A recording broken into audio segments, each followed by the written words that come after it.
e curadora de arte, senhora Wanda Clabin, e o presidente do Conselho de Assuntos Culturais da CRJ, senhor Douglas Fausolato. Para fazer a abertura, convidamos o presidente da Associação Comercial do Rio de Janeiro, senhor Daniel Homem de Carvalho.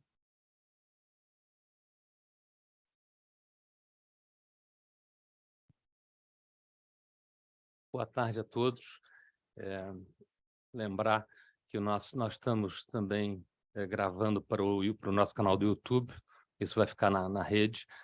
Primeiro, quero dizer que é uma alegria imensa rever a Ana Arruda Calado, foi minha companheira do conselho da Fundação Darcy Ribeiro. Não nos vimos há tantos anos, então revê-la aqui nessas condições é espetacular, realmente é uma alegria imensa rememorar bons tempos, né, da nossa querida Fundação e do nosso amigo Darcy.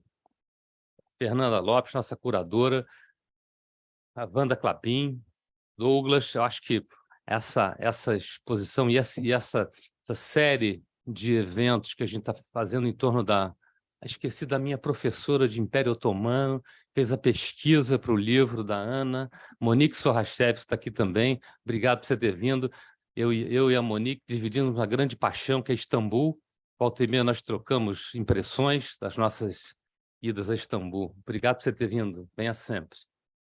Mas essa série de eventos, a gente tinha aqui no nosso acervo uma escultura que não sabia bem o que era, e aí, de repente, descobriu-se há uns anos que era Maria Martins. E descobriu-se a importância e o valor dessa mulher, dessa escultora, dessa figura, dessa cidadã do mundo, né? que foi a Maria Martins, que é a Maria Martins, porque a obra não perece, né? E o valor que ela tem. Então, nós resolvemos, coordenado pelo nosso Conselho de Cultura, nós vamos descer a escultura da Maria Martins para a entrada do prédio e vamos significar isso aqui, botar esse prédio que tem um valor por si só arquitetônico importante, patrimônio da cultura do Rio de Janeiro. Então, é um presente que a Associação Comercial dá ao centro do Rio de Janeiro. A gente está com projetos assim, bastante ousados para colaborar com a retomada do centro do Rio de Janeiro. Há algumas semanas, o Tribunal Regional Eleitoral reabriu o prédio histórico aqui também, que era uma antiga Secretaria de Fazenda, e nós pretendemos fazer esse corredor. E a Associação Comercial contribuindo também sobre o aspecto cultural. A Casa do Empresário, mas a cultura é fundamental para que você tenha uma identidade, enfim, seja do centro, seja do Rio de Janeiro. E eu queria dizer, Ana, antes de passar a palavra, que reler o teu livro, eu me lembro quando você lançou, a gente estava junto sempre lá na Fundação Darcy Ribeiro, e eu reli, e eu vi tantos personagens da minha vida, Baby Bocaiúva, Dona Maria Vitória, irmã da Maria Martins, que eu conheci já velhinha, que eu comia o macarrão com carne moída na casa dela, como eu te contei, me lembro muito. Mas eu queria falar o seguinte, que eu sou um sujeito que vivo habitado por mulheres, né? Mulheres fortes, minha mãe, minha avó, minhas irmãs, minhas mulheres. E só quem amou uma mulher de leão pode dizer o seguinte, olha, eu conheço a Maria Martins. Que personagem, que mulher extraordinária. Então, eu quero dividir com vocês esse meu testemunho do que é o amor de uma mulher de leão. Com isso, eu passo a palavra para quem é a ordem? Quem está na ordem? Douglas.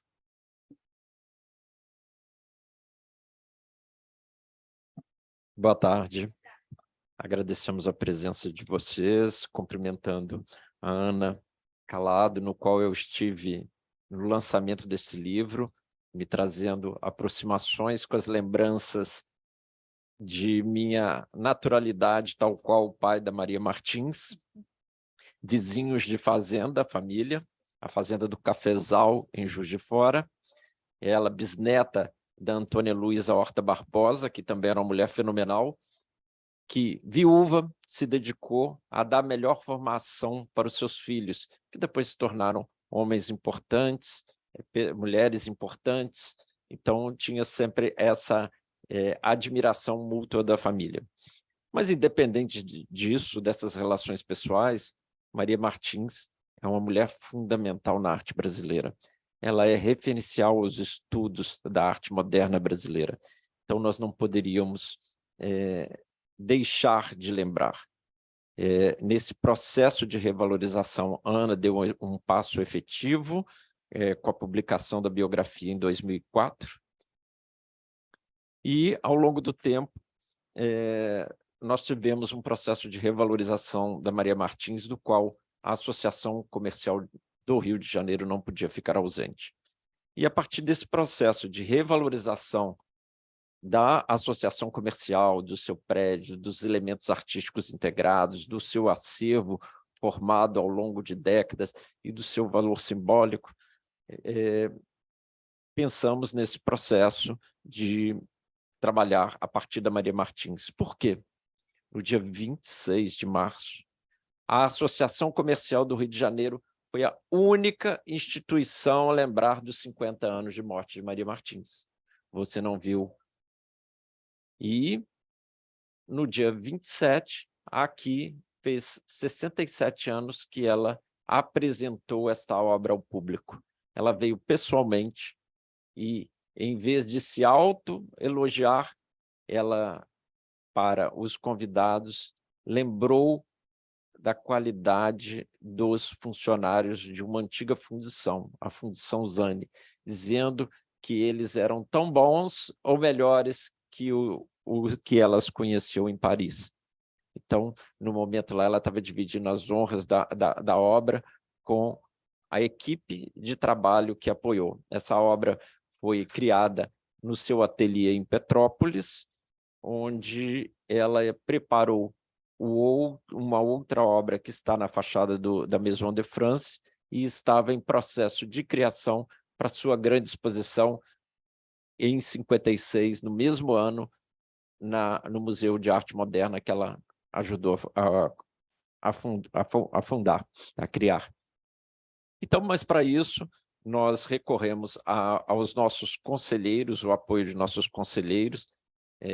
Então, a Vera Tostes, que nos antecedeu na presidência do Conselho, o Sérgio Costa e Silva com música no museu, a Lucy com os processos para o documentário que nós vamos exibir, e a Vandinha, que orquestrou, coordenou o processo aqui com a exposição, com a escolha, a sugestão da Fernanda, que a Vandinha vai poder falar mais na apresentação, mas a Fernanda tem um trabalho importante com a Maria Martins, do qual ela foi curadora da exposição Desejos Imaginantes, que esteve no MASP e na Casa Roberto Marinho.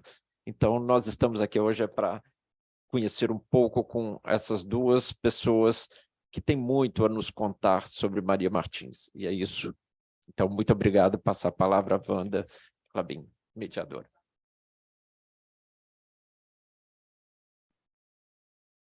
Queria agradecer ao Douglas Fazolato, ao Daniel de Mello, a FENAC, não é? E a SESC também, né? SENAC, né? Essa parceria que foi fundamental. Eu também não sabia que o acervo da associação também se constituía de um trabalho da Maria Martins, né? É muito importante a gente ter o conhecimento público disso, né? Vocês estão desenvolvendo várias ações e várias atividades que expandem esse campo da cultura, né? E esse seminário aqui eu acho muito importante, porque não só revigora o papel que a Maria Martins teve dentro da arte brasileira, que ela teve um rebatimento da crítica durante muitos anos, que ela desenvolveu o trabalho dela fora do Brasil. Ela foi casada com duas pessoas que, por motivos diferentes, levaram ela para fora do Brasil, e ela estudou, ela teve um ateliê em Nova York e depois teve um outro ateliê em Paris, ela ficou até amiga do Brancusi. E em Nova York foi muito ativo o ateliê dela, onde ela faz a primeira exposição dela no exterior. Ela era uma artista extremamente singular dentro da arte moderna brasileira, e demorou algum tempo ela ter a devida singularidade dela reconhecida dentro do meio artístico, né? Porque ela teve críticas muito vigorosas, porque ela participou do movimento surrealista, que não era tão próximo assim aos movimentos brasileiros na arte, e hoje em dia ela está tendo um reconhecimento vital, né, Fernanda, que vai falar sobre isso, que organizou também uma exposição grande sobre ela, onde a gente pôde rever esses parâmetros, onde os trabalhos dela eram analisados, né? Acho que ela é uma artista mineira, né, Douglas? quer dizer, adepta do surrealismo, e concebeu um universo assim, carnal, feminino e visceral, né? Então, isso agora está sendo compreendido através de outras vertentes das metodologias que a gente se aproxima da história da arte. E ela fez a primeira exposição dela, não só ela desenvolveu a obra dela no exterior, como ela fez uma segunda exposição dela em Nova York, e foi a primeira do Mondrian. Nova York, nessa época, estava sendo procurada pelos refugiados de guerra da Europa, da Segunda Guerra Mundial. E Mondrian morava lá e frequentava o mesmo ateliê que ela. Ela já estava uma relação muito íntima com Marcel Duchamp, que foi uma peça assim, importantíssima para o universo da arte mundial. E nessa exposição que ela fez, foi a primeira exposição do Mondrian em Nova York. É engraçado porque ela fez uma série amazônica nessa, né? E foi muito bem recebida, mas do Mondrian não vendeu uma obra, né? E ela comprou o Brother Boogie Woogie, ofertou ao MoMA, mas o MoMA, como instituição, não poderia aceitar a obra, alguém chegar no museu e dar uma obra. Então, foi através do marido dela, que era embaixador em Washington, que a doação foi feita, e está lá até hoje, essa obra se perpetua para o público, né, uma obra-prima do Mondrian, né? Mas a proximidade dela com o meio de arte, com o universo das vanguardas, acontecia o tempo todo, e aconteceu dentro do trabalho dela. E hoje em dia essa revisão que foi feita do trabalho dela foi fundamental para ter assim, essa singularidade dela ser entendida, né, hoje em dia, né? Mas eu vou falar pouco porque tem duas especialistas aqui em Maria Martins, então passo a palavra a vocês para nos situar dentro da obra da Maria Martins, que é tão importante. Obrigado pelo convite, Douglas e Daniel. Boa tarde. Eu quero agradecer ao presidente Daniel Homem de Carvalho e dizer que eu estou muito contente também com esse nosso reencontro e elogiar o Conselho Empresarial de Assuntos Culturais da Associação Comercial por ter redescoberto essa maravilhosa obra de Maria Martins, que agora está tão belamente posta na entrada do prédio, com um bom texto da Fernanda Lopes. Não é? E muito obrigada por ter me convidado para falar aqui, Douglas. Bom, Maria Martins foi uma mulher extraordinária, além de uma artista que se destacou no mundo inteiro. Ela foi uma artista do mundo, do mundo. Eu vou tentar passar um pouco aqui alguns aspectos só, alguns pontos, porque para falar, iria falar horas aqui sobre Maria Martins, se fosse falar tudo dela. Quando Maria Martins morreu, em 26 de março de 1973, com 78 anos, o corpo dela foi velado no Museu de Arte Moderna do Rio. Uma inovação fantástica. E inovação é o que tem muito na vida de Maria Martins. Esculturas rodeavam o caixão estava rodeado de esculturas dela, que estava vestida com roupa de gala, mas meio dourada, e descalça, com um véu sobre o rosto. Ela tinha combinado tudo dias antes da morte dela. Todos esses detalhes que eu estou dando aqui, ela tinha escrito e tinha pedido para acontecer no enterro dela. E aos amigos que compareceram, foi servido, então, um uísque que ela dizia do bom. Ela exigiu que fosse do bom. Maria esteve no comando até depois da morte. Mas a notícia que o jornal Estado de São Paulo, que é o mais tradicional do Brasil, era e dá sobre o fato, sobre essa morte de Maria, é muito significativo do pouco caso dos brasileiros com a arte de Maria Martins. Olha a nota que o Estado deu. Foi sepultada ontem, às 17 horas, a escultora e embaixadora Maria Martins, viúva do embaixador Carlos Martins Pereira e Souza. Ligada por laços de amizade a personalidades internacionalmente destacados, como o rei Leopoldo da Bélgica, o presidente Franklin Roosevelt, Harry Truman, De Gaulle e Mao Tse-tung, ela sempre, olha a frase agora, ela sempre dedicou grande parte de seu tempo ao convívio com as artes plásticas. Quer dizer, era uma espécie de hobby da Maria, as artes plásticas. Assim noticiou o Estado de São Paulo a morte de Maria. Eu não conheci pessoalmente Maria Martins, não tive essa sorte. Mas depois que eu lancei o livro, minha enteada Tess Calado disse assim: eu conheci Maria Martins. Ela era muito assim, falante e estava com roupa toda espalhafatosa. Eu disse: mas aonde? Ela disse: lá em casa, ué. Meu pai deu um jantar para ela a pedido da Niomar no início André. Eu fiquei desolada. É claro que eu não tinha conhecido ainda Calado, nem podia estar perto nesse jantar. Ela disse: meu Deus, ela esteve na casa que foi minha durante mais de 20 anos, quando eu morei com o Antônio Calado, e eu não o conheci, não sabia, soube por Tess. Mas essa pequena descrição de Tess, né? Roupa chamativa, roupa bem, coisa muito falante, parece muito a descrição da amiga Yolanda Peteado, fundadora da Bienal Internacional de São Paulo. Nas memórias, Yolanda diz o seguinte de Maria: com aquela inteligência e a vibração, eu gostei muito de vibração que tinha, toda especial que tinha, Maria dominava os americanos, porque durante muito tempo ela foi embaixatriz nos Estados Unidos, né? Quando entrava num coquetel, vestida meio à cigana, sempre alegre cantarolando samba, eletrizava-os com sua personalidade. Maria nasceu para ser especial. Seu pai foi um homem muito especial, João Luiz Alves, que antes de pesquisar pelo livro, eu só sabia que ele era nome de rua na Urca. João Luiz Alves. Teve uma brilhante carreira política. Jovem senador, João Luiz, em 1913, teve uma famosa discussão com ninguém menos que Rui Barbosa, que já tinha o apelido, vamos dizer, já era chamado de a Águia de Aia, quer dizer, já era mais do que famoso. E João Luiz ganhou a discussão. O menino, quem é? Rui Barbosa ficou furioso e disse assim: quem é esse menino tão petulante?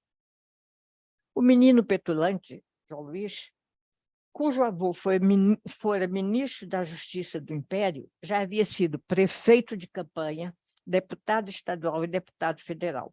E depois foi secretário de Finanças do Estado e, em 1924, ministro do Supremo Tribunal Federal.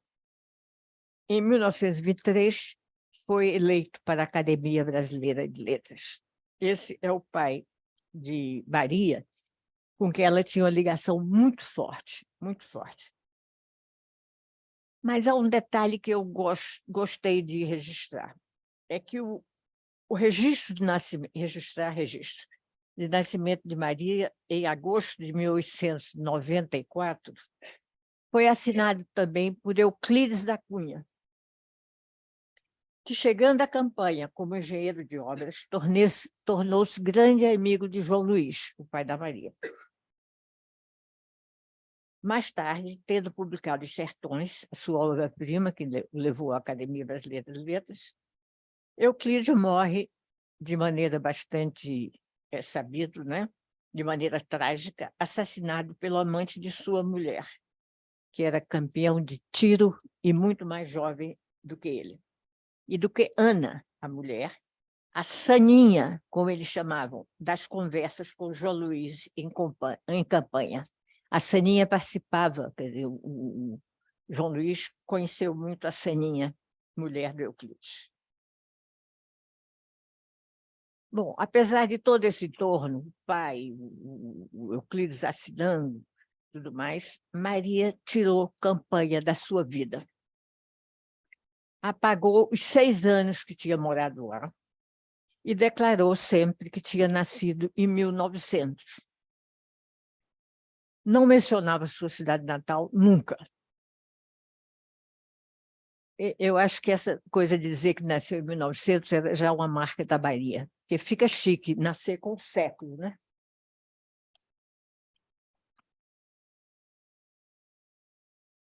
João Luiz e a mulher, Dona Fernandina, criaram as 3 filhas, eram 3 moças, para serem requintadas. Quando a família se mudou para o Rio, em 1903, elas foram matriculadas no internato Notre-Dame do Sion, que estava vindo para o Brasil. Foi o primeiro Sion do Brasil em Petrópolis, né? Que era internato, e onde as freiras, que eram todas francesas, e as alunas só falavam francês, até no recreio. Quer dizer, ela foi o primeiro colégio dela foi esse. Mas, realmente, foi com a entrada de Maria no grande mundo, no mundo dos poderosos e dos importantes, foi quando os reis da Bélgica visitaram Belo Horizonte, 1920. João Luiz era secretário de Finanças, então recebeu a missão de receber a família real, né, os reis. Para conseguir sua tarefa, cumprir bem sua tarefa, João Luiz resolveu convidar um velho amigo, um velho conhecido, ainda não era tão amigo, depois ficou muito amigo, o diplomata Carlos Martins Pereira e Souza, solteiro, com 36 anos só, mas que já tinha tido uma brilhante carreira. O Carlos Martins já era um diplomata conhecido. Ele chamou exatamente Carlos Martins para ajudá-lo nessa visita dos reis da Bélgica. As 3 filhas dele também foram convocadas, inclusive a Maria Vitória, sua amiga. E elas já tinham casado, todas 3, com homens, casado bem, como eu digo, mas bem como? Quer dizer, com homens importantes na política nacional, com homens de famílias importantes da política nacional, todas 3.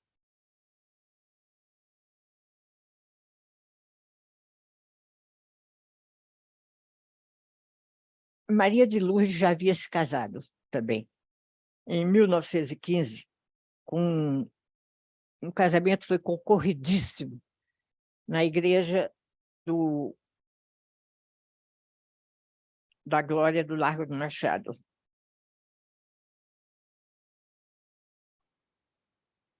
Eu me perdi aqui, mas não faz mal. Me acho, já, já. Nossa Senhora da Glória do Largo do Machado. E o padrinho dela foi simplesmente o presidente da República, Venceslau Braz. Então, a igreja se encheu porque souberam que o padrinho era o Venceslau Braz, né? Só que o presidente não foi, mas mandou um representante, que foi um senador. O noivo, quem era? Otávio Tarquini de Souza, que havia se formado em Ciências Jurídicas 2 anos antes e era diretor do Serviço Postal do Rio de Janeiro. Coisa importante, não parece não, mas era importante naquele tempo. No ano anterior ao casamento, o Otávio Tarquini publicou um livro chamado Monólogo das Coisas. Esse livro foi um espanto para mim, pelo menos quando eu o vi. Pelo seguinte, ele diz coisas assim: direitos políticos às mulheres, eis descoberto o remédio para todos os males da sociedade. Ironizando, né? Por que as crianças maiores de 7 anos não serão facultadas de direitos iguais? Crianças maiores de 7 anos. E mais adiante. A profissão de letras é um perigo para as mulheres. O espírito feminino, quando letrado ou erudito, oscila entre a sensaboria e o pedantismo. Pode ser mais machista? Não pode, pois esse era o noivo pretendente à mão de Maria. Agora, o mundo dá voltas, né? Otávio Tarquínio, na década de 30, se casou e teve um casamento sólido com Lúcia Miguel Pereira, eminente escritora, ensaísta, biógrafa de Machado de Assis. Não dá para entender. Aliás, eu nunca entendi, Otávio Tarquínio. Tentei entender. Hein? É. O casamento com Maria, como era de esperar, não durou muito tempo. Mas a visita dos reis da Bélgica foi fundamental para a evolução de Maria de Lourdes, a nossa Maria Martins. Ela foi designada por Carlos Martins, que era o chefe do cerimonial da visita, para acompanhar a Condessa Caraman, dama de honra da rainha Elizabeth da Bélgica. Né? Conversa muito, então, ela não perdeu tempo. Começou a conversar com o diplomata, perguntando tudo sobre a vida dele em Viena, onde ele servia antes de ser convocado para Belo Horizonte, e também em São Petersburgo e Roma. Ela queria saber tudo, e ficava embevecida com as histórias que ele contava. Fez-se um cortejo de carros abertos para a chegada dos reis, depois que eles chegaram na estação ferroviária, né? um comboio de carros, um cortejo, mais do que um comboio. Maria de Lourdes foi acomodada no quarto carro, com a Condessa Caraman e o general Tasso Fragoso, que estava também, nesse carro também, que foi designado para ajudante de ordens do rei Alberto. Quer dizer, ela ficou com uma condessa e que era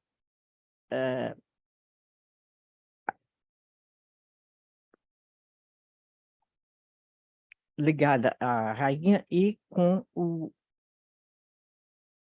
homem que foi designado, o general que foi designado para ajudante de ordens do rei Alberto. O pai dela, que era importante, tinha organizado tudo, ficou no 12º carro, ela no quarto.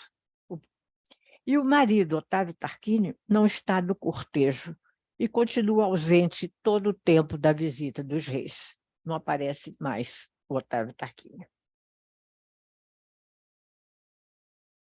Os reis da Bélgica pediram, aliás, a rainha pediu para ir à Lagoa Santa.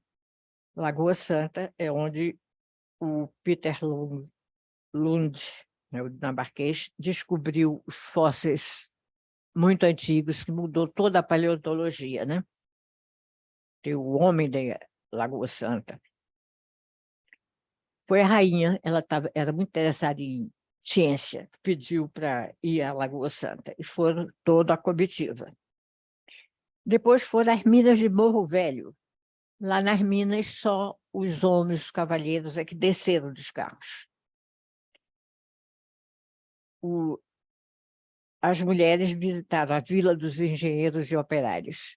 E Maria ficou muito espantada, porque a rainha, muito amável, muito simpática, conversando com o pessoal lá das minas. Enfim, todo o tempo em que houve a visita dos reis em Belo Horizonte, Maria esteve entre os mais importantes, entre as figuras mais importantes. Mas isso é em 20, né? 1920. Em 1920, já as coisas ficam negras. José Luiz, que era ministro do Supremo Tribunal, embarcou com sua esposa para a Europa. E os jornais disseram que ele ia para visitar a filha, senhora Tarquínio de Souza, que estava enferma. Só que, na verdade, a visita não era para isso, porque Maria já tinha separado de Otávio Tarquínio, e estaria em Paris com Carlos Martins e suas duas filhas pequenas, Lúcia e Maíse. A situação tornou-se trágica, porque a pequena Maíse cai gravemente doente de meningite e morre antes que os avós cheguem à Europa. E, para piorar tudo, em 15 de novembro, João Luís, que já tinha embarcado com o diagnóstico de tuberculose, morre em Paris. O corpo dele foi trasladado para o Brasil e ele foi velado com grandes honras na Academia Brasileira de Letras. E Maria? Na verdade, Maria ainda não estava com Carlos Martins, quando os pais saíram do Brasil. Mas tinha separado realmente de Otávio Tarquínio.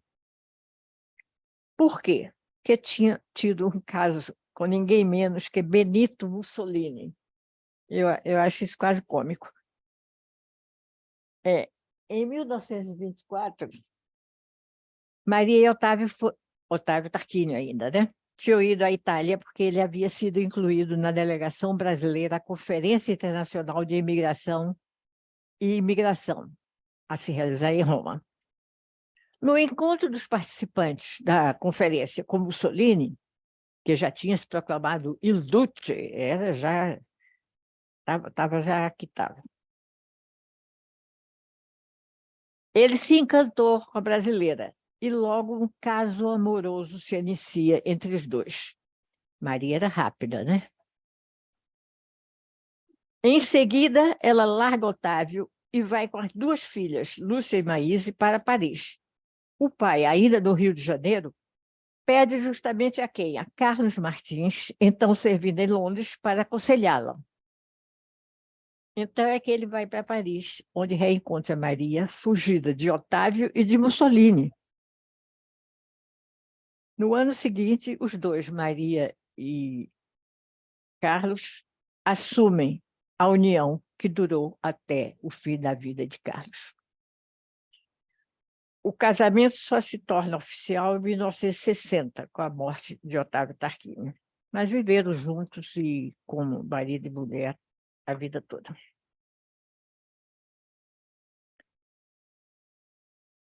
Bom, e como é que ela vira embaixadora? Amigo desde a faculdade do presidente Getúlio Vargas, e já com carreira brilhante, Carlos Martins foi nomeado titular da Embaixada Brasileira em Washington em 1939, e lá ficou confirmado até 45.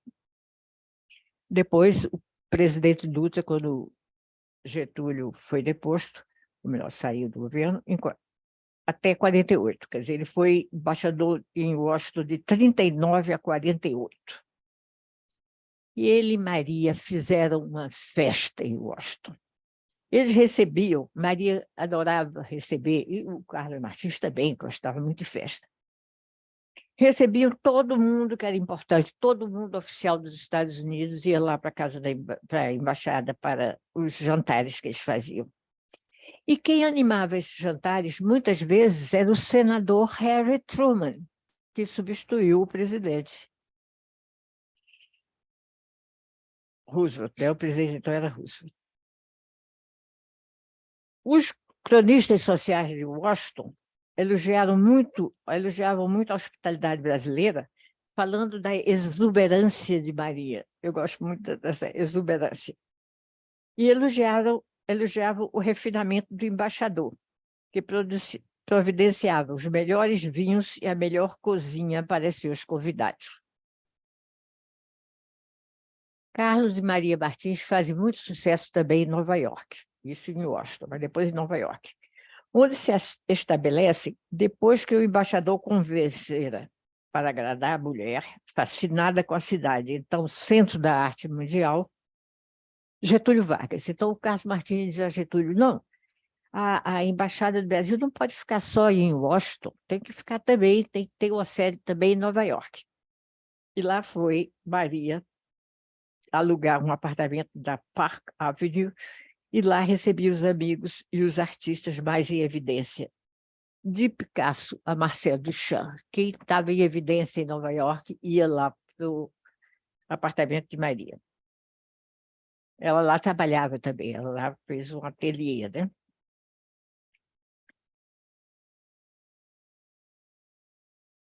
Ela fez uma nova exposição, a primeira exposição de Maria nos Estados Unidos foi na Valentine Gallery. É assim que fala, Valentine? É, Gallery. E com o título de Amazônia. Ela fez uma segunda aí, obtendo enorme sucesso. O André Breton, o autor do Manifesto do Surrealismo, ficou entusiasmadérrimo. Fez um discurso laudatório para outros monstros sagrados ali presentes, como Osanfan e Rufino Tamayo. Ele realmente ficou deslumbrado com a exposição de Maria.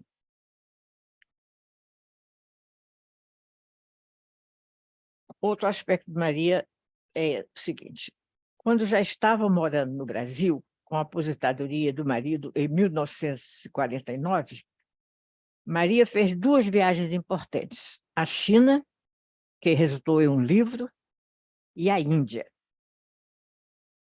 A ida à Índia, ela conseguiu em 1956, pedindo ao presidente Kubitschek, seu amigo e conterrâneo, como sabemos. Ela era amiga de todos os poderosos, que a incluísse na delegação brasileira à 4ª Conferência Geral da Unesco, a se realizar em Nova Delhi. O chefe da delegação era também seu amigo, Gustavo Capanema, que tinha sido ministro da Cultura do governo Getúlio. Faziam parte da delegação ainda o diplomata Gilberto Chateaubriand e o pintor Tomás Santa Rosa, que havia escrito um belo texto para o catálogo da exposição de Maria do Museu de Arte Moderna de São Paulo, em 1950. Em Nova Delhi, Maria é recebida carinhosamente pelo secretário Ângelo Ferrari, da Embaixada Brasileira. E fica encantada com o primeiro-ministro Jawaharlal Nehru, afirmando que em suas veias corria, isso ela disse para o Nehru, o mais puro sangue azul a que pode aspirar um hindu. É muito engraçado, né? O aspecto dela fascinada com a nobreza, o sangue azul. Ela conversou muito com Nehru, várias vezes, porque havia conhecido em Washington uma de suas irmãs, que era embaixadora da Índia lá, e a filha Indira, que depois seria primeira-ministra como pai, né? A Indira Nehru, que foi colega de escola de sua filha Dora. Então, assunto não faltava entre Maria e Nehru. Mas houve um momento muito desagradável também nessa viagem à Índia. Em visita ao templo de Durga, que os ingleses apelidavam de Templo dos Macacos, porque tinha muito macaco lá, ela resolve desobedecer ao guia e penetra em áreas proibidas aos estrangeiros. E começa a achar a maior graça nos macaquinhos que vêm lhe acompanhar, quando fiéis em oração a veem e ficam furiosos. Os brasileiros que haviam ficado onde deviam, isso é, fora desse espaço proibido, ouvem a balbúrdia e veem Maria correndo com um grupo ameaçador atrás. O pessoal furioso mesmo, querendo pegar ela. Gilberto Chateaubriand protege e todos vão embora correndo, fugindo de pedras atiradas pelos fiéis incomodados. É mais um retrato da Maria, né? Esse. Agora a China, para onde viaja no mesmo ano, relatando depois o que viu e fez no livro Ásia Maior, o Planeta China. O lançamento desse livro foi um espetáculo no Rio de Janeiro, na Livraria São José. Foi um sucesso estrondoso.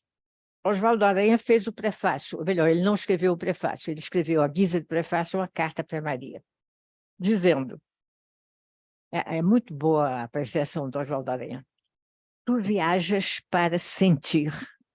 O livro não veio da viagem, mas da exaltação. Ele sabia, ele conhecia Maria. Carlos Martins compareceu, ficou conversando com os presentes mais ilustres, como Oswaldo Aranha e Luiz Carlos Prestes, compareceu, fez muito sucesso. Os jornalistas Eneida, Moacir Werneck, Antônio Calado e Franklin de Oliveira, ainda não tinha Martins. E Franklin de Oliveira fizeram uma rodinha, todos com o livro na mão, esperando o autógrafo. Maria, no livro e nas conversas na livraria, fez o tempo todo elogio ao governo de Mao Tse-tung, com quem, diz ela no livro, e lá repetia às pessoas, ela tinha tomado chá e conversado com Mao Tse-tung, hein, gente? Muitas discussões aconteceram no local por conta disso. Mas, apesar disso, foi uma festa. Muita gente começou a reclamar dessa admiração dela pela China de Mao Tse-tung. Mas ela ficou impávida lá, ela ganhou a guerra. Todo o pessoal ficou mais a favor do que contra ela. E a vida amorosa de Maria? Uma mulher tão quente, tão erótica. Daria muitas palestras, só a vida dela amorosa.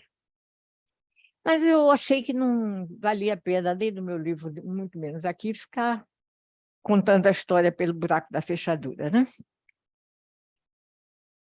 Ela teve relacionamentos sexuais e amorosos com muitos homens importantes, como Piet Mondrian, que né, a nossa Kátia falou sobre o encontro deles e como ela comprou um quadro dele para dar ao Museu de Arte Moderna de Nova York. Como ele não tinha vendido nenhum, ela ficou com peninha e deu o quadro, o Boogie ao Museu de Nova York. Mas com Marcel Duchamp foi diferente. Foi uma longa e tórrida relação que eles tiveram. Duchamp queria que Maria se separasse de Carlos Martins para ficar com ele. Fez dela modelo de 2 de suas esculturas. E, em 1946, no auge do romance, construiu um museu portátil, na verdade, uma caixa. Ele fez caixa para várias pessoas, mas a de Maria tinha uma imagem abstrata, lembrando uma ameba, sobre um fundo de cetim preto e coberto de celulóide. Ele dizia que era pequenos museu portátil, né? De extraordinário, o material usado por Duchamp para compor a imagem, esperma, o que foi descoberto muito tempo depois no Texas por uma análise química. Nossa Maria e seus casos eram mesmo fora de série, não eram? Muito obrigada.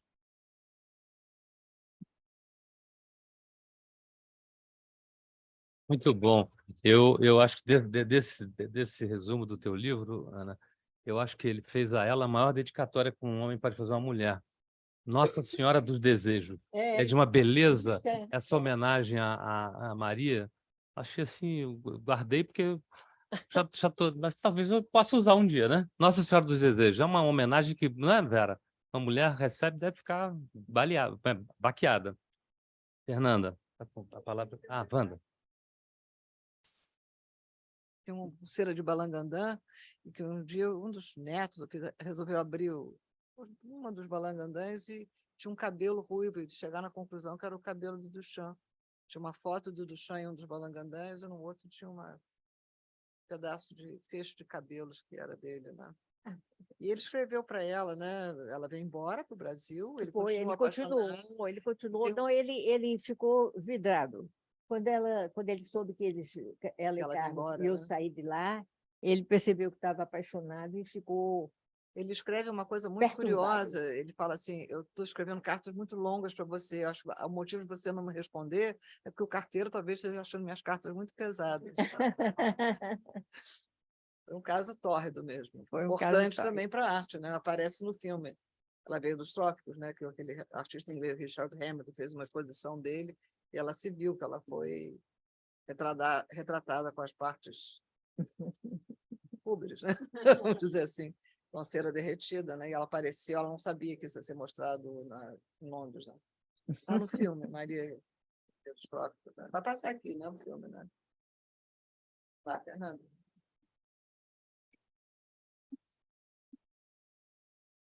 Olá. Maravilhosa essa Sim, nossa, é um prazer. Eu queria começar reiterando, né? Pode colocar, por favor. O microfone, esse eu prefiro. Não, esse daqui, ele é... É só me ajeitar aqui para ficar mais perto, acho que é melhor. Eu trouxe algumas imagens, mas queria começar agradecendo também o convite e todo o trabalho e a iniciativa da Associação Comercial do Rio de Janeiro, né? E agradeço no nome do senhor Daniel Almente Carvalho, em nome da Wanda Clabin também e do Douglas Fazolato, a toda a equipe.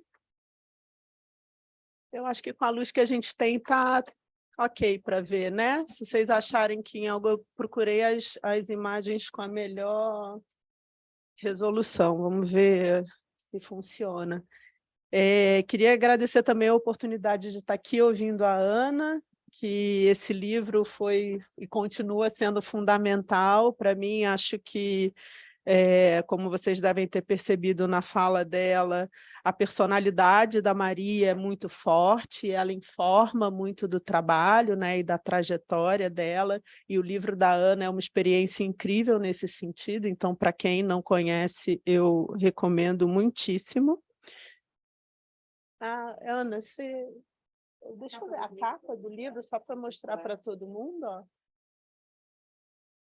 Esse é o livro. Então, estou muito feliz de poder estar aqui com a Ana e ouvindo a Ana também, e agradecer a presença de todos na tarde de hoje. Bom, a gente tinha combinado que a Ana falaria mais desse aspecto mais biográfico e que certamente informa a obra, e eu vou tentar mostrar algumas coisas para vocês da obra. Selecionei alguns aspectos, pensando especialmente na obra que a gente tem no hall, que é o Galo Gaulês, que é parte da coleção da Associação Comercial. É uma obra já da fase final da Maria, né? Assim, dos momentos mais avançados da produção dela, quando ela já está no Brasil, como Ana e Douglas falaram nas apresentações deles. É uma obra de 55. 56, a Maria faz a última exposição individual dela em vida, né, no Museu de Arte Moderna do Rio de Janeiro. Então, já é uma obra mais madura, né, e mais tardia no sentido da cronologia da produção dela. E acho que o Galo tem questões, vou só pontuar algumas coisas para a gente ir vendo em outras obras de outras épocas que eu separei para a gente ver junto. Acho que a primeira questão é essa imagem que é recorrente no trabalho dela, que é a imagem do galo, né? Especialmente nesse momento dos anos 50, ela vai trazer o galo, mas ao longo da produção dela, se vocês tiverem curiosidade de pesquisar mais, e quem conhecer um pouco mais provavelmente vai lembrar, formas, figuras, motivos, eles vão reaparecendo, retrabalhados ao longo do tempo, com mudanças de escala, com alguma mudança de apresentação, com uma mudança de suporte também. Aqui eu acho interessante a gente ver que é um trabalho, e talvez essa seja uma expressão muito importante para a Maria, que é esse lugar meio híbrido, um lugar entre. Né? Então, acho que vocês tiveram a oportunidade de ver logo aqui na entrada do prédio, mas essa é uma peça que, apesar de estar na parede, ela tem um volume escultórico muito grande. Né? Ela é quase uma escultura, mas ela está na parede, então a gente remete à pintura, é um relevo. Né? Outra questão que eu acho que também caracteriza esse entre coisas é a diferença do tratamento do material na mesma peça. Né? Então, você tem uma parte da peça mais lustrada, lapidada, mais brilhosa, e uma parte da peça que aparenta estar num estado mais bruto. E eu acho que isso tem não só uma questão técnica, né, de interesse técnico por essas duas apresentações e de construção dessa forma que ela quer, mas por uma questão que permeou muito a fala da Ana, que é a questão do desejo, do calor, né, que a Maria e a obra da Maria traziam muito forte, né? Então, essa insinuação do toque, né, essa vontade de chegar perto, a percepção de texturas diferentes com o olho e a vontade de colocar a mão, acho que isso é uma coisa muito forte da produção da Maria. Os galos dela normalmente aparecem com a boca aberta, o que é recorrente em alguns trabalhos dela, figuras com bocas abertas que parecem tanto estar cantando quanto estão gritando, né? Então também essa coisa entre o prazer e um sofrimento, ou entre uma coisa agradável e uma coisa dolorida, né? Essa dúvida entre esses dois lugares também é muito presente, né? Uma intensidade nesses dois pontos. Que também aparecem aqui e que vão aparecer na produção dela em alguns momentos. A gente pode passar para o próximo? Obrigada. Bom, então só arrematando um pouco do que a Ana disse, puxando a sardinha aqui para o meu lado, Maria começa a produção dela tardiamente, né? Ela tem as primeiras aulas, digamos, de escultura no fim dos anos 30, em 36, quando ela está em Bruxelas. Ela e Carlos estão em Bruxelas, Carlos ocupa um posto em Bruxelas, então é quando ela começa a trabalhar com a escultura e inicialmente com a terracota. Quando ela vai para os Estados Unidos com Carlos, e é interessante ver como, e isso é muito atual, né? Apesar de hoje ser uma discussão maior do que era naquele momento, a carreira dela e os interesses dela se moldam pelos caminhos do marido, né? E aí é curioso perceber que quando ela chega em Washington, é o momento onde eles passam mais tempo em um lugar só. Né, eles ficam, se eu não me engano, 9, 10 anos, né, de 39 a 49, mais ou menos, que é quando ele vai de volta para a França e depois volta para o Brasil em 1950. Então, esse momento de, digamos, calmaria ou de estabilidade dele, né, é também um momento de estabilidade dela e que ela pode desenvolver mais do trabalho dela, não só ampliando a escala de trabalhos, como ampliando a gama de materiais com os quais ela vai trabalhar, especialmente o bronze, que é o que ela, né, mantém como um corpo mais sólido do trabalho, mas também desenvolvendo gravuras, desenhos, né, que ela vai fazer. Então, como a Ana falou, ela tem um ateliê na embaixada em Washington, e ela também tem um estúdio, um apartamento em Nova York, onde ela vai... Park Avenue, não é em qualquer lugar em Nova York. Isso a partir de 39, em 40, aos 46 anos é quando ela começa a participar das primeiras exposições, e 41 ela faz a primeira exposição individual dela em Washington, se eu não me engano. É uma exposição chamada Maria, e é curioso porque a capa do livro da Ana mostra isso, né? Ela assina sempre como Maria só, ela não assina Maria Martins, os trabalhos, só Maria. Então, nessa primeira exposição, ela vai reunir trabalhos basicamente de madeira, gesso e terracota.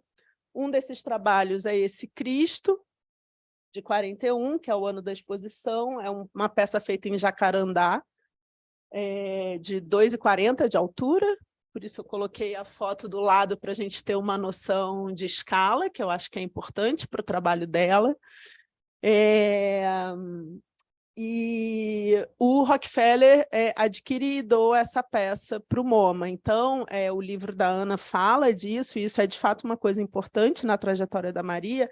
Ela começa a ser muito mais reconhecida, primeiro fora, né, não só entrando em coleções de museus e coleções privadas americanas, mas também participando de uma cena artística americana, como Ana e Wanda falaram no início, muito a partir do Breton, né, e por essa possível leitura em paralelo ao surrealismo, né, o Breton vai se interessar muito pela obra da Maria. Acho que a gente vai poder... Você pode passar a próxima, por favor. Acho que uma coisa que acompanha a produção da Maria, mesmo com as figuras mais reconhecíveis, digamos, entre muitas aspas, é esse caráter num certo sentido fantástico, num certo sentido imaginário, num certo sentido ficcional, num certo sentido monstruoso, né? Essa coisa que se distancia um pouco de uma realidade convencional, ou de uma leitura da realidade. E isso interessava muito os surrealistas, né? Assim, nesse momento que Maria encontra esse grupo, em especial o Breton está muito interessado numa quase uma segunda leitura do surrealismo, um segundo momento do surrealismo, que são justamente essas produções, também, entre aspas, primitivas, mas primitivas no sentido de primeiras, né? Anteriores a uma ideia de arte branca, ocidental, europeia. Né? Então, Maria, trazendo esse imaginário amazônico que Wanda e Ana comentaram, já numa exposição em 43, vai chamar muito a atenção do Breton, né?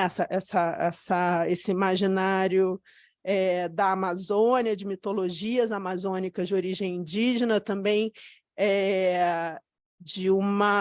de figuras e rituais inspirados em religiões de matriz africana também. Então, acho curioso a gente perceber como Maria vai, talvez especialmente por estar fora do Brasil, não sei o que a Ana acha, talvez possa ser um comentário para depois, mas o fato dela ter construído a obra dela fora do Brasil não fez nem um pouco com que ela estivesse distante do Brasil. Né? O Brasil e o imaginário brasileiro, e uma possibilidade de imaginário brasileiro era muito forte para ela. Claro, né? Ana estava falando dos anos 20, Maria acompanhou certamente toda a discussão de Brasil e de arte moderna brasileira daquele período em diante. Né? Então, aqui a gente tem a obra Sem Título, que é uma espécie de um ritual, né? Ela é dos anos 40, do início dos anos 40, e acho curioso a gente perceber, primeiro, essas linhas, né, que vão crescendo e se formando e se juntando, né, formando essa espécie de abrigo com esse sol, né, o que a gente poderia chamar de um sol, de uma figura maior no alto, e essas duas figuras que lembram, inclusive, quase cobras, né, que também são elementos recorrentes na produção delas. Pode passar, por favor.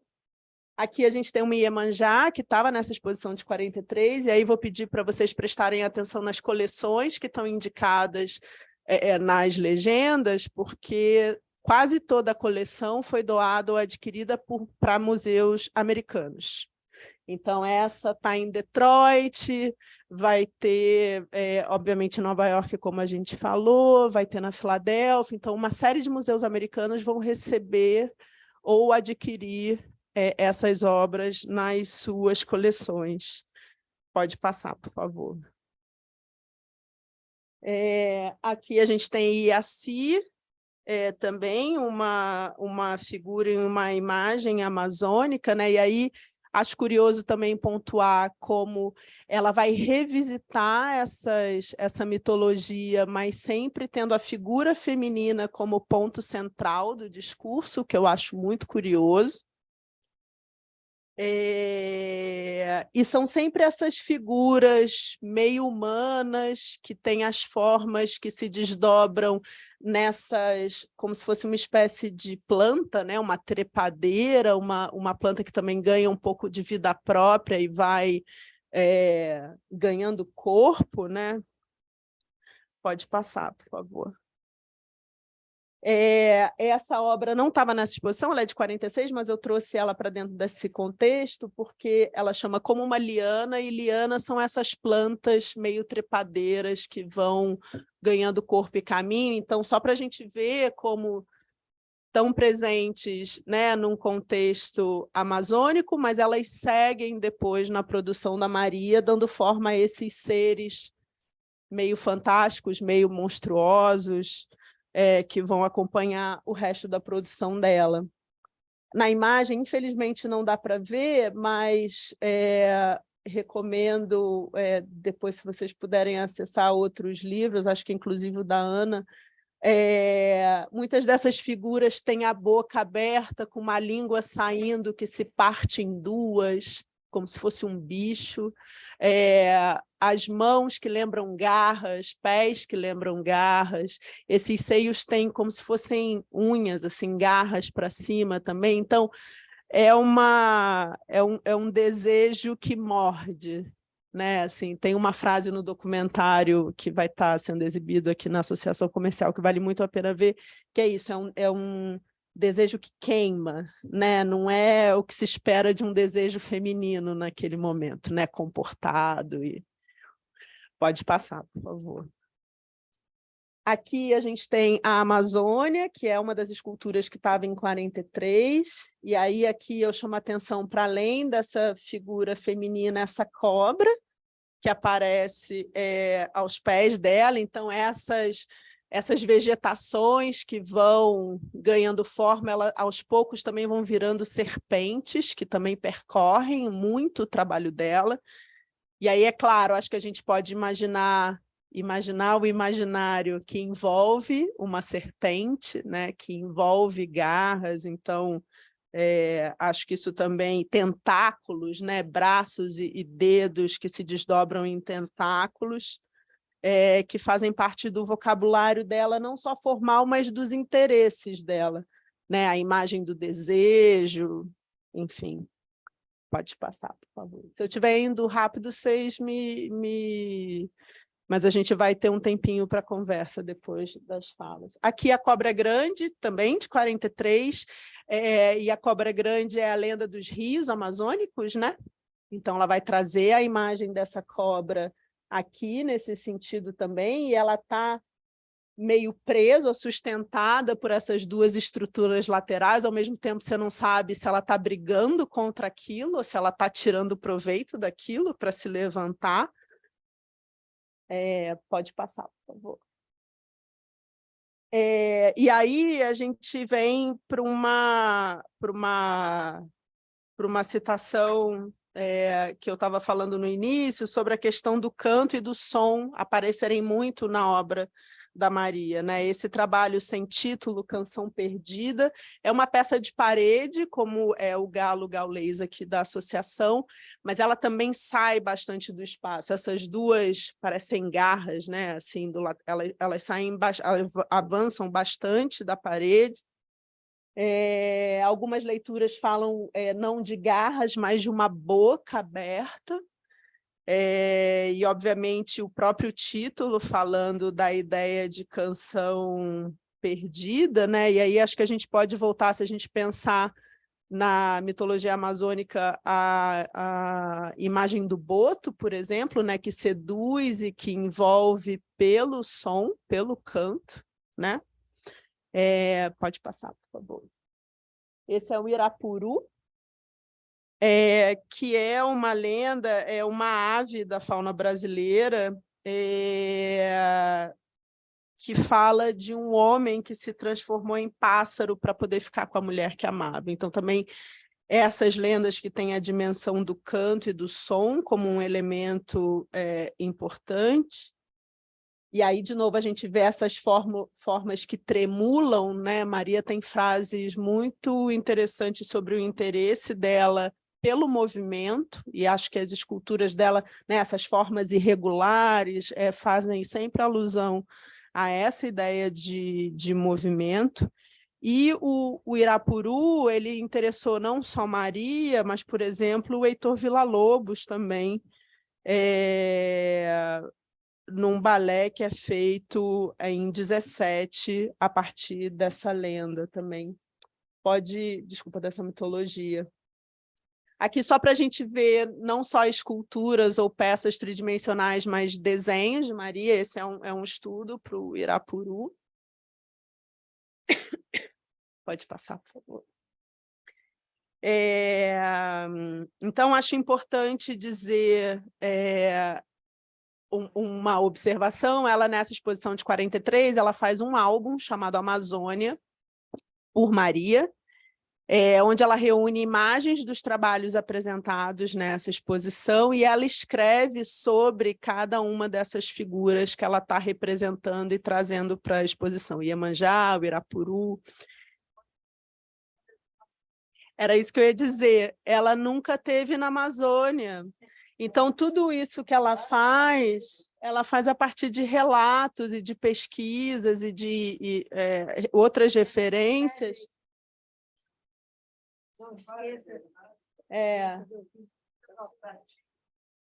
Exatamente. Então, acho muito curioso, dentro dessa produção que se interessa por um conhecimento não, como eu posso dizer? Exatamente. É como ela vai se interessar por essas fontes também, e a partir dessas fontes, que já são, né, uma visão mediada, ela vai lançar o olhar dela para cima, né? Então, essa imagem de trópico que ela constrói, porque ela vai ser conhecida como a escultora dos trópicos, né? Mas aí eu acho curioso pensar que trópicos são esses. E aí essa escultura é uma das frases mais conhecidas dela, né? Uma escultura de 45, não se esqueça que eu venho dos trópicos, não se esqueça jamais que eu venho dos trópicos. Ela vai colocar essa frase, aparece dentro de uma exposição de 1946, também em Nova York, onde ela vai juntar, além das obras, ela vai fazer uma outra publicação, que tem gravuras de desenhos dela, né? E ela tem um poema onde ela começa dizendo: eu sei que minhas deusas e sei que meus monstros sempre te parecerão sensuais e bárbaros. Eu sei que você gostaria de ver reinar em minhas mãos a medida imutável dos elos eternos. Você se esquece que eu venho dos trópicos. Então, acho muito potente essa imagem, não se esqueça jamais que eu venho dos trópicos. Então, essa mulher que é embaixatriz, bem aceita, com as festas mais comentadas, é muito curioso ver os jornais de época, as colunas sociais e os jantares que Carlos e Maria davam, né, sempre muito bem frequentados, mas que, de alguma maneira, acho que não só essa mulher vestida meio a cigana, né, o que devia destoar bastante, mas que chamava muita atenção, também, de alguma maneira, nas obras dela isso aparecia, né? Acho que Maria fala de um trópico que não é um trópico exatamente agradável, né? Ou um trópico do bom selvagem, talvez, se a gente quiser fazer, do exótico, né? Acho que Maria traz um trópico de carne e osso, né? Vandinha falou de carnal, né? Então, se a gente juntar esse trópico da Nossa Senhora dos Desejos, né? Esse trópico de uma mulher que foi criada para ter uma educação extremamente requintada, mas que também usa isso de outra maneira. E quando ela se refere às peças dela como deusas e monstros, né? Como ela sabe que o que ela está fazendo não é exatamente o que se esperava ver no Brasil dos anos 40 e 50. E acho que muito por isso ela vai encontrar muita resistência, né? A Ana leu o trecho da reportagem sobre o velório dela, né? De como poucos artistas foram vistos, né? Quase nenhum. Quase nenhum. Quase nenhum.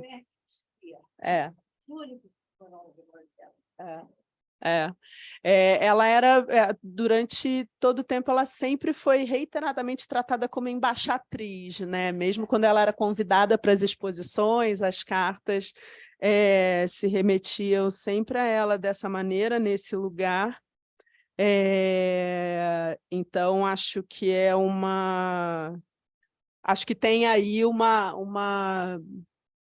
não encaixe, né? Assim, no que se esperava de arte brasileira e de uma mulher brasileira nos anos 40 e 50, e quando ela volta, o que ela efetivamente encontra aqui. Bom, acho que a gente pode... Bom, então, só olhando melhor para essa peça, não é pequena, né? 95 por 1,20. É muito pesado, né? Montar Maria exige muitos braços, eu não sei como é que foi aqui, mas eu trabalhei, como Douglas e Wanda falaram na exposição, que o MASP e a Casa Roberto Marinho fizeram em parceria, Desejo Imaginante, que em inglês chama Tropical Fictions, o que eu acho ótimo, né? Ficções tropicais, que eu acho que também é uma ideia importante para Maria. E ela exige muita gente em volta, né? Uma força para carregar essas peças. E aqui é esse ser meio alado, com garras, né? Com chifres, ou essas orelhas compridas, num bronze que tem muita textura também, que parece uma pele meio escamada, assim. Pode passar, por favor. Obrigada. Aqui, de novo, acho que juntando um pouco, né, num trabalho já de 45, posterior também, essa imagem dessa forma meio orgânica, né, onde você mistura, você já não sabe o que é corpo, o que não é corpo, né, com garras e com as bocas abertas sempre. Pode passar, por favor. Aqui também um desenho da mesma peça, entre aspas, não é um desenho exatamente de observação. Ela tem bastante, especialmente gravura, e é curioso, porque nunca é um desenho de observação no sentido de um desenho documental. O desenho é sempre alguma coisa a mais do que a peça, né? Ela se aproveita, acho que, dessa superfície e dessa técnica, seja do desenho, seja da gravura, para tirar partido. As gravuras em metal, elas têm esse arranhado, essa coisa meio animalesca, assim, né, do traço, que eu acho que dá mais força para a imagem dos trabalhos também. Pode passar, por favor. Aqui, bom, eu acabei não dizendo, mas acho que a partir de 45, 46, essas peças que a gente está vendo, a partir de Não Se Esqueça Que Eu Venho dos Trópicos, ela deixa um pouco de lado essa mitologia coletiva, no sentido de um conhecimento partilhado por todos ou por uma parte, para se voltar para dentro, eu acho, para olhar para a condição dela e para uma condição humana. Então, ela tem trabalhos que vão se chamar O Impossível, O Implacável, However, que é No Entanto, né? Então, tem uma dimensão, entre muitas aspas, digamos, mais psicológica, num certo sentido, do que tão narrativo para fora, né? Aqui, however, é essa figura que ela está envolta por uma serpente, eu não sei se vocês conseguem ver. Então, aqui embaixo, ali no meio da figura, você tem a cabeça da serpente. Pode passar. Aqui também a outra versão de However, o que eu estava dizendo para vocês, às vezes ela mantém o título, mas muda a forma. E essa é uma peça de quase 3 metros de altura, 2,88. Eu coloquei a outra foto para vocês terem uma noção de escala. Essa imagem foi feita na Casa Roberto Marinho, durante a exposição, quando a exposição estava lá. E é uma figura muito curiosa, porque ela tem esses chifres e ela é dourada e muito grande, né? Ela tem uma presença. Os seguranças do turno da noite sempre tomavam um susto com ela, eles demoraram a se acostumar um pouco com ela. E esse brilho, né? Que apesar dela ser tão grandiosa e com essa forma meio assustadora, ela é muito sedutora. Eu acho que é uma das maiores, assim, para espaço interno, porque a gente vai ter, como o Douglas falou, aqui na Maison de France, o galo que está na fachada, que eu não sei de cabeça o tamanho, mas talvez seja um pouco maior. Essa é muito impressionante. Essa sala era a única sala onde ela cabia na Casa Roberto Marinho, na verdade, por conta do pé direito, porque a Casa Roberto Marinho, no fim das contas, é uma casa, apesar de ser uma casa, não uma casa qualquer, mas ainda assim uma casa, né? Então, foi muito curioso poder ver a montagem dessa exposição no MASP, que teve a curadoria da Isabela Righelli, e depois poder trabalhar como curadora assistente na Casa Roberto Marinho, repensando a montagem dessa exposição no espaço de uma casa e não de uma instituição pensada como museu, né, que tem outras escalas. Mas foi muito bom poder ver essas obras numa dimensão onde o corpo delas se torna mais humano, num certo sentido, né? Elas não estão num pé direito muito grande, elas estão no mesmo pé direito que a gente, assim, né? Numa mesma escala, então foi curioso poder ver isso. Pode passar, por favor. Aqui a Mulher e Sua Sombra, está no Itamaraty, pode ser visitado, quem for a Brasília é só agendar uma visita. É incrível esse trabalho, e acho que tem isso que eu estava chamando, com muitas aspas, de uma dimensão psicológica, né? De você tem sempre duas... É comum você ter na obra da Maria duas figuras, né? E uma de cada lado, como se elas fossem espécie de espelhos ou duplos, né? Uma coisa que acontece muito na produção do Tunga, por exemplo, né? Um artista considerado, né, já da produção contemporânea. Maria está temporalmente na produção moderna, né? Mas acho que eles dois têm essa dimensão do duplo, do espelho, do consciente e do inconsciente. Pode passar, por favor. Essa obra também está no Palácio do Itamaraty, no Jardim. Chama O Canto da Noite, também uma obra que faz alusão ao som. E essa, não sei se dá para perceber, é curioso porque cada ângulo que você olha, você tem uma percepção diferente da forma, né? Mas é uma mulher. Aqui na ponta de lá você vê os cabelos, né? O que me parecem cabelos, aqui em cima as mãos, ela está se segurando como um arco. Tem um trabalho da Louise Bourgeois, que também é um corpo feminino em arco, assim. A posição é um pouco diferente, mas é essa ideia. Esse já é 68. 68. Maria morre em 73, né? Tem muita relação com Tunga, eu acho, muito. E se bobear, eu não sei se eles... porque Tunga também, a família tinha uma relação com Itamaraty, com Ali. Não era? Exatamente. Então, ele, Miguel Rio Branco, que também é artista, acho que também conheceram Maria por outras vias, né? Pode passar, por favor. E aqui a gente está terminando. Essa é uma obra icônica da Maria. Eu conheci Maria a partir dessa obra, numa exposição sobre o surrealismo no CCBB. E para mim foi muito chocante. Logo depois veio, pelo menos na minha memória, logo depois veio o livro da Ana, então foi uma coincidência interessante, né? Ver Maria nesse contexto do surrealismo, essa artista brasileira que eu nunca tinha ouvido falar.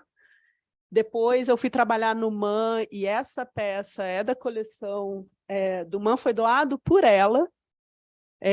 Como Ana falou, Douglas falou também, acho que Wanda, Maria tem um papel muito importante, para além de artista, como uma agitadora e conectora cultural, né? Maria chega ao Brasil em 50, um ano antes da Bienal de São Paulo, e ela é uma grande articuladora da Bienal de São Paulo, né, da parte internacional da Bienal de São Paulo.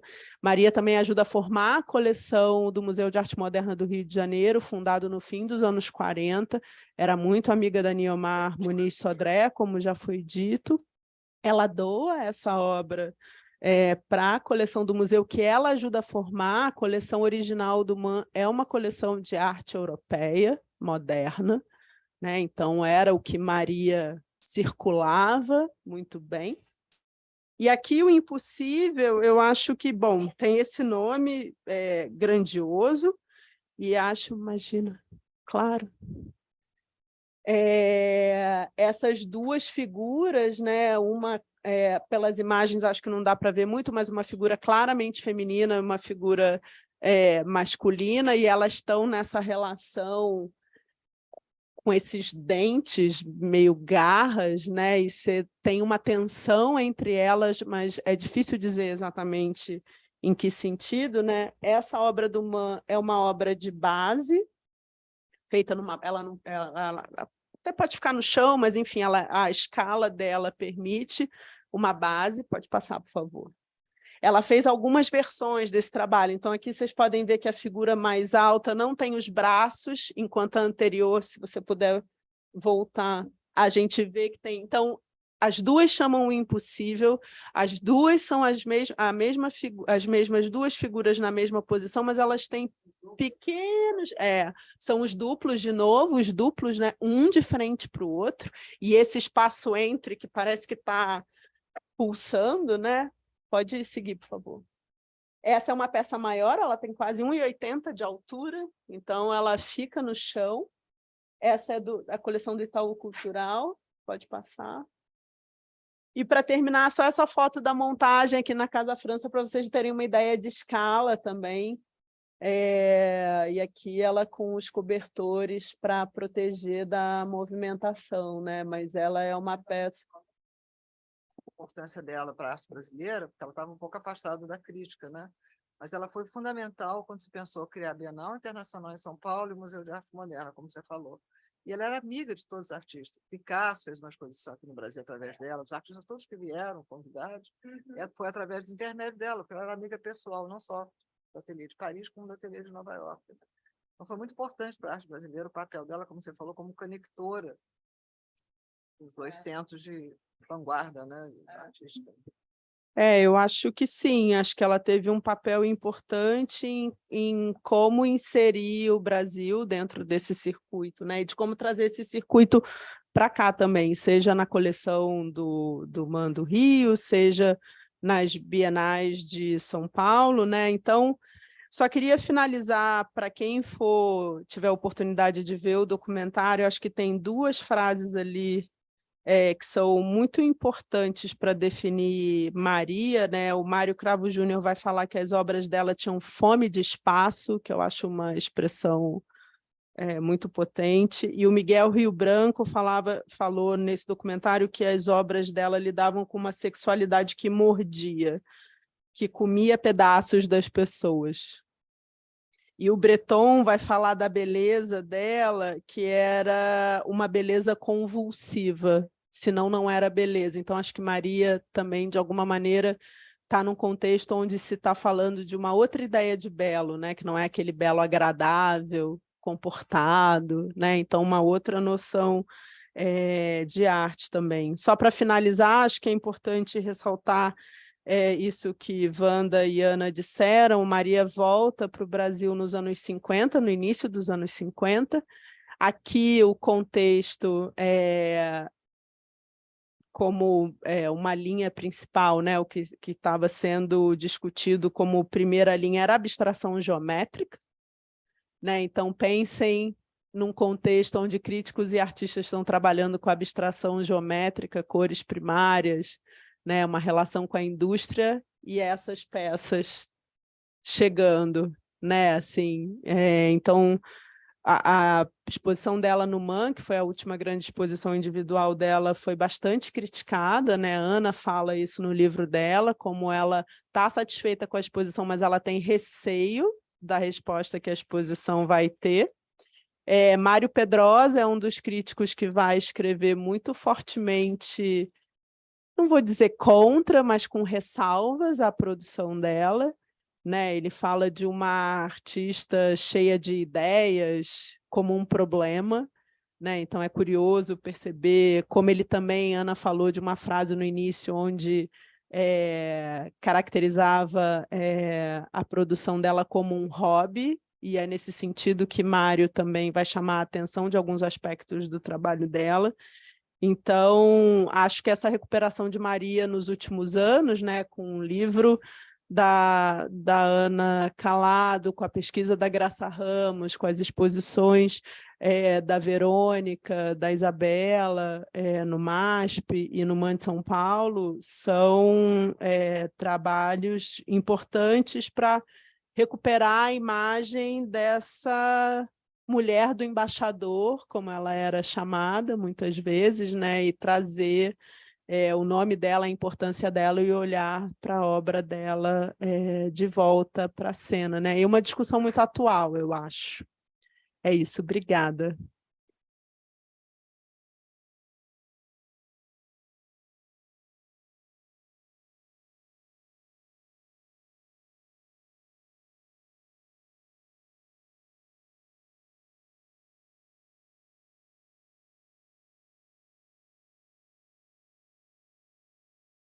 Fernanda, como Daniel e Douglas, ter proporcionado esse encontro tão assim, trazendo a totalidade, não só da vida pessoal dela, como a vida profissional e como o trabalho da Maria Martins, né?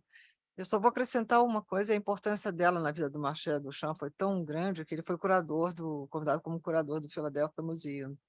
E ele botou o trabalho dele, Étant donné, de uma maneira que estava situado na sala do museu, onde você via através da janela o trabalho dela no jardim. Foi uma exigência dele se aceitar ser o curador do Museu da Filadélfia, onde ele comprou vários de Brancusi e tudo mais, desde que o trabalho dele fosse situado, que você vê através de um buraco, que é ela que está lá dentro, inclusive, e você, olhando para a janela, estava o trabalho dela na mesma direção, está lá até hoje. Obrigadíssimo a todos, foi muito importante. Obrigado. Wanda, nós podemos abrir para o público. Vamos dar oportunidade. Eu teria muitas perguntas, mas vamos passar para o público. Então, por favor, dizer o nome e a pergunta. Boa tarde a todos, meu nome é Júlio. Eu fiquei encantado com a palestra, gostei muito, aprendi bastante e fiquei com muita vontade de fazer muitas perguntas, né? Mas eu tenho três perguntas, na verdade, eu vou emendar. Para Ana Calado, eu queria tirar uma dúvida. Esse período que a Maria esteve lá nos Estados Unidos foi um período também que uma das brasileiras mais famosas do mundo também esteve, foi a Carmen Miranda. Se em algum momento a Maria Martins teve contato com a Carmen Miranda ou coisa parecida? Essa é a primeira pergunta. A segunda pergunta que eu tenho para você é se existe alguma menção a Peggy Guggenheim em Nova York, junto com a Maria Martins, se elas tiveram contato, estavam em contato, se frequentavam. E para a Fernanda, a pergunta que eu tenho é quem foi que ensinou gravura em metal para Maria Martins? Quem foram os professores de gravura dela, se foram no Brasil, se foram no exterior? E a segunda questão, a Maria Martins, ela não foi para o Amazonas. Em compensação, a obra dela é muito marcada por essas lendas e tudo mais, né? Isso talvez tenha sido adquirido através da literatura brasileira. E se você sabe se isso foi através da literatura brasileira, algum escritor que a tenha lido, que falava dessa questão toda das lendas da Amazônia. Muito obrigado a todos, parabéns mais uma vez, foi um excelente. Sobre Carmen Miranda, eu adorei a pergunta, mas ao mesmo tempo terrível, porque não vi qualquer rastro, qualquer ideia do contato entre as duas. Engraçado isso, né? Não vi nunca, nada que eu precisei. Hein? Ah, sim. Não, com a PEG ela teve um contato grande, claro. Não, quem fosse da área das artes lá, ela chegava perto. Ela chegava perto? Não, as pessoas chegavam perto dela, porque ela atraía, né? Então, mas Carmen Miranda, não. Obrigada pela pergunta, Júlio. Vou começar pelo final. Esse livro, Amazônia, tem um texto de apresentação que é do Jorge Zarur, que era membro do Diretório Central do Conselho Nacional de Geografia, que era um grande amigo dela, e quem, pelo que eu pude ler e estudar até agora, foi uma referência para ela nessas informações. E, além disso, a exposição, espera que eu tenho essa nota aqui, ela trazia as obras, mas também trazia citações, essa exposição Amazônia, onde esse livro também é lançado, citações de Euclides da Cunha, Mário de Andrade, Raul Bopp, Flávio de Carvalho e Clarice Lispector sobre o Brasil, de maneira geral, e também sobre a Amazônia. Então, acho que esses muitos modernos, né, que estão reolhando o Brasil, redescobrindo o Brasil, né, na expressão usada por Oswald, vão ser referência para ela, né, de olhar para essa Amazônia, apesar de ser pelo olhar de terceiros, né, que ela vai construir o olhar dela, mas são terceiros muito específicos, né, que estão olhando para o Brasil de uma maneira muito específica. Sobre a gravura, eu vou ficar te devendo um nome, ela vai desenvolver especialmente em Nova York. Enquanto a gente estiver conversando aqui, eu vou ver se eu acho o nome do estúdio, da oficina, mas é uma coisa que tem me interessado em entender quem são as referências de professor dela que vão, né, em Nova York ela vai estar com Liz Lipschitz, obrigada, que vai ser um nome importante para ela, mas para a gravura eu não tenho exatamente certeza agora para te dar.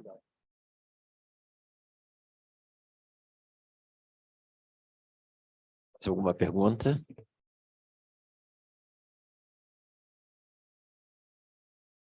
Primeiro, boa tarde a todos. Queria agradecer a oportunidade de participar aqui dessa palestra. Enfim, eu pesquiso Maria Martins desde 2018 na graduação, então continuo nessa pesquisa agora no mestrado. Então, para mim está sendo incrível estar aqui, agradecer a todos. E eu queria retomar um ponto até que você trouxe, Douglas, logo no começo da sua fala sobre o agradecimento que a Maria teve, né, na inauguração dessa obra, a fundição que ela produziu. E aí eu queria trazer essa pergunta, talvez para a Ana ou para a Fernanda, quem puder me responder, do quanto a gente tem de informação em relação à escolha dessa fundição em específico aqui no Brasil. Porque a Maria produziu pouco comparativamente, né, apesar de também ter ficado muito tempo, de ter produzido a maioria das suas obras fora, então é natural que isso aconteça, mas que, se tratando até dessas questões de personalidade dela, de ser uma pessoa controladora, de ter esse controle de o que teria feito ela escolher essa função em específico, seria interessante, que é uma coisa que eu estou tentando pesquisar mais a fundo. Então, mais uma vez, obrigada, e a pergunta.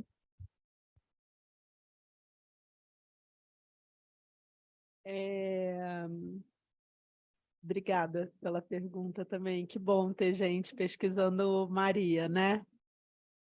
Acho que tem muita coisa para pesquisar ainda, então, que bom. Fico muito feliz. Eu não sei te responder exatamente. Na verdade, essa é uma questão para mim também, entender algumas escolhas da Maria, era até uma curiosidade que eu tinha para a Ana, não sei se durante a pesquisa dela e as entrevistas para a biografia, pelo que eu pude encontrar, Maria basicamente não escreve muito sobre o trabalho dela, né? Acho que tem esse poema Explicação, que ela fala de uma maneira mais poética do trabalho, mas escolhas estéticas mesmo, ela, até onde eu pude encontrar, ela fala pouco, o que me deixa muito curiosa, por exemplo, de por que esses títulos que se repetem com formas tão diferentes, ou por que essas formas, como o Impossível, que se repetem com pequenas alterações de escala e de composição. Isso para mim é muito curioso, entender o que ela está... no que ela está interessada quando ela só muda a escala, ou muda o material, ou muda o tratamento, ou muda algum elemento do trabalho. O que eu sei é que essa fundição era muito conhecida, né? Mas como único fator de escolha, eu não sei te dizer, infelizmente. Mas vamos manter contato quem descobrir primeiro.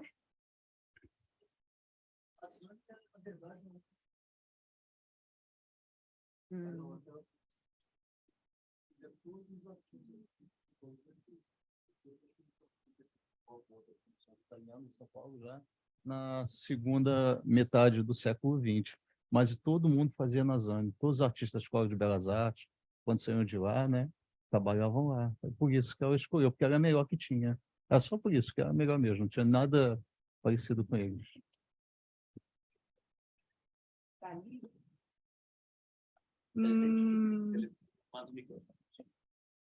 Se você puder repetir. Eu gostaria de saber. Eu não conhecia Maria Martins, tá? Estou vendo agora. Que A bom. minha amiga Beth já pesquisou. A gente conversou essa semana. Que bom. Eu não conhecia, eu estou assim encantada. Que bom ver Maria pela Olha, me primeira encantou, vez. me encantou. Tô boba. Muito bacana. Que bom. E eu gosto muito do Dalí. Muito, muito, muito, muito, muito. Então, eu queria saber se ela foi amiga de todos. Vocês falaram aí, né? Nossa, um monte de gente famosa e poderosa, né? E ela era amiga do Dalí? Tinha algum relacionamento com o Dalí? Acho que dali especificamente não, né, Ana? Que eu me lembre de...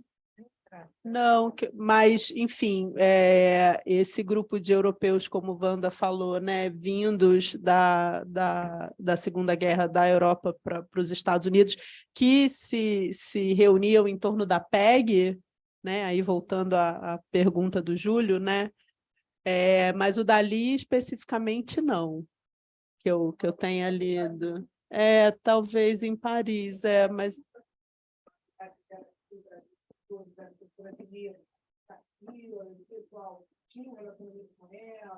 Acho que a princípio também não muito, né, Ana? Assim, ela tem, acho que talvez o que ajude a responder seja um pouco essa matéria sobre o velório dela, que a Ana leu um trecho no início, né, onde poucos artistas compareceram. A impressão que me dá durante as pesquisas é que ela é uma presença que, quando ela volta, ela acaba tendo mais espaço como essa articuladora do que propriamente como artista, né? Porque em 56 ela faz essa exposição individual e é a última dela, antes dela morrer, que é em 73. Em Petrópolis. Eu acho que ela... aí é impressão minha, tá? Não sei o que a Ana acha, enfim, mas me dá a impressão que ela se recolhe um pouco desse papel. Não que ela pare de produzir, mas ela se recolhe de uma exposição pública da obra dela, né? Ela vai fazer peças para Brasília, ela tem uma peça monumental no Palácio da Alvorada, que chama Rito dos Ritmos, né? Que é uma peça pública, né? De grande escala. Tudo isso anos 60, fim dos anos 60, início dos anos 60, né? Na verdade, essa peça em Brasília ela vai ser a primeira obra de grande escala inaugurada em Brasília, dos artistas que são convidados. Foi quando o Pedrosa faz... Não, quando o Mário ele coordena aquele Seminário Internacional de Crítica de Arte da AICA, que é em Brasília, o Rito dos Ritmos já está lá. Tem fotos deles visitando, tudo em construção ainda, mas eles visitando a peça. Mas acho que, para tentar te responder um pouco também, ela vai, como a Ana falou, ela escreve, né, esses livros sobre as viagens, ela tem uma coluna no Correio da Manhã, Poeiras da Vida? Esqueci o título, Poeiras da Vida, no Correio da Manhã, então ela vai se concentrar em outras atividades, digamos assim. Mas é mais raro ver ela em exposição entre os anos 50, entre a segunda metade dos anos 50 até... Eu queria lembrar outra vez a questão do lançamento do livro dela sobre a China. Quer dizer, ela queria muito mais provocar discussões como essa. A China de Mao era uma maravilha, não era? Do que qualquer outra coisa. Uhum. No velório dela, ela autoprogramou para a indumentária, para o ritual e para as esculturas. Você falou que tinha muitas obras dela. Hein? Você falou que tinha obras dela também. Não me lembro quais. Achei que você tinha mencionado. Tinha obra Em volta dela? Eu li no livro da Ana também. Não, fiquei curioso que agora me ligaram, está completando 55 anos do falecimento do Assis Chateaubriand. Então me ligou a Globo News lá de Paraíba, pedindo para... Está até publicado hoje, pedindo referência de por que ele se interessou pela cultura e como é que ele se interessava antes de ter criado o MASP e por que ele, morando no Rio, foi abrir um museu em São Paulo e não no Rio, entendeu? Então, expliquei. Mas o curioso é que no velório dele, eu me lembro disso, do Chateaubriand, tinha um quadro do Renoir, que era um nu, e um quadro do Tiziano, que era um bispo. E o Bardi comentou: isso aqui representa o que o Chateaubriand gostava: mulher, pelada, dinheiro e poder. Então, fiquei pensando que esculturas a Maria determinou que estivessem no velório dela, entendeu? Não sei se ela chegou a isso, a escolher as esculturas. Ela pediu que houvesse esculturas ao redor Vou do procurar a do foto, que eu caixão. fiquei bastante curiosa para ver. Só para complementar, eu fiquei muito curiosa com isso também quando estava pesquisando para a exposição e sigo curiosa, ainda não achei foto exatamente de um ângulo que dê para ver, mas a única foto que é publicada numa dessas matérias sobre o velório, a única escultura que eu consigo ver é o Max Bill, que é do MAN, que é uma escultura, ironicamente, geométrica construtiva, né, abstrata. Boa tarde. Eu sou Beth Araújo, e assim, na realidade não é uma pergunta, é apenas uma referência de duas coisas que foram perguntadas aqui, e que uma é a questão assim, o que me surpreende também é que tanto Maria quanto Carmen Miranda eram absolutamente telúricas, e elas não terem se encontrado. Imagine, né? É uma pena que esse encontro não tivesse acontecido. Muito bem. A segunda referência é com relação à pergunta que o meu amigo fez à Fernanda, falando dessa floresta de águas moles e de árvores que se movem, de cobra-norato do Raul Bopp. Assim, minha primeira grande paixão por Maria foi quando eu observei essas esculturas, e eu sou muito ligada ao Raul Bopp por causa da cobra-norato, e eu liguei para o Sérgio Bopp na ocasião, e conversando com ele disse: mas é claro que papai teve uma influência muito grande, porque eles eram amigos. Então, você vê, lendo o poema, né, Cobra-Norato, você vê absolutamente essa referência. Então, os 7 poemas que ela fez, que foi realmente a apresentação dessa exposição, são realmente maravilhosos. Então, daí veio apenas a minha curiosidade como artista, em cima dela e da obra dela, que se vai infinitamente. Obrigada.